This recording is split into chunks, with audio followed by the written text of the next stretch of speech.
কর্মসূচি দেবে।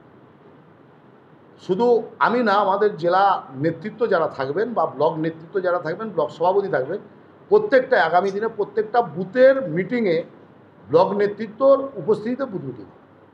তো আমরা সমস্ত কর্মীকে সঙ্গে নিয়ে তৃণমূল কংগ্রেসের যারা সৈনিক, মমতা ব্যানার্জির যারা সৈনিক, তাদেরকে সামনে রেখে আগামী 2026-এর বিধানসভা নির্বাচনে তৃণমূল কংগ্রেসের যিনি প্রার্থী হবেন তাকে আমরা এই ময়না বিধানসভা থেকে নির্বাচন।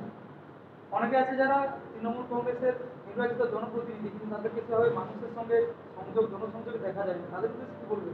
আমরা জনসংযোগ কর্মসূচি করার জন্য আজকে নির্দেশ দিয়েছি এবং এটা নিয়ে আজকে আমি প্রথম দিনই ময়না ব্লকে এসে পা দিলাম। 7-8 দিন আগে আমাকে জেলা দায়িত্ব দিয়েছে। আগামী দিনে আমরা যারা জনপ্রতিনিধি তারা প্রত্যেককেই দল তার জনসংযোগের কর্মসূচি দেবে।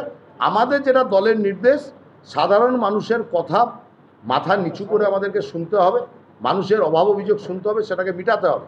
আর বিরোধী দলকে মাথা উঁচু করে চোখে চোখ রেখে বিরোধী দলকে তার প্রতিবাদ করতে হবে।